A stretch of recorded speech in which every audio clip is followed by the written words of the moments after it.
რა არის? რატო დაიგვიანე? ჟურნალისტი ხარ ახლა? რატო დაიგვიანე? ჩასაფრებული ხარ ახლა? რამე ხარ ხდება? რა ხდება?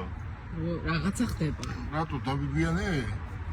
ოღონდ ვიყავი სავარჯიშოდ. მარტო. გითხრა რატო? მაინტერესებს. ციხეში რო ვიყავი. დიახ. ჩემს კამერაში ერთი სომეხი იჯდა. და ამან რაღაცა განაბეტანი გაატრაკა და მეუთხარი კედელზე დადექი და 3 დღე იდგა კედელთან.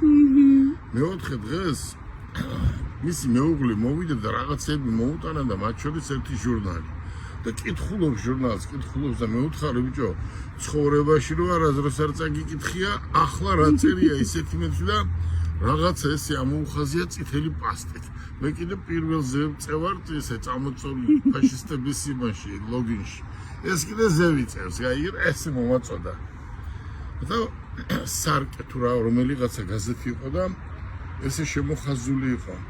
ვეძებ მამაკაც უზრუნო ყოფილი ვარ ყველაფერი. წყენეთი, თბილისი, მანქანა, თბილისი ექიმი იყო, ყველანაირად უზრუნო ყოფილი ვარო.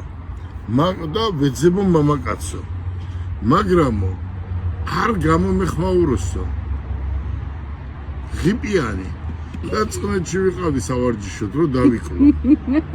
მელოტი და ეს ამასაც ეშველება იმიტომ რომ დეამედიროა ხო იცი? ჩემი მაგარი ძმაკაცის კლინიკაა რა, ისა შვილს აქვს ეს კლინიკა თუ რაც ქვია და მისი მეუღლეც ექიმი იყო, გარდაიცვალა ძალიან კარგი კახელი ბიჭი, ეს გოგონა მეგრელია და იქაც კონსულტაცია უნდა გავიარო რა. მესამე რაც შეეხება მეგრელი, ვერაფერს ვერ უზან. წარმოიდგინე ახლა სომეხმა რა აბაროტი გამიკეთა. ქალი ეძებს მამაკაც, მაგრამ არ უნდა იყოს მეგრელი, მელოტი და ღიპიანი. გაკმაყოფილებს. მაგარი იყო. აბა კარგად. კარგად.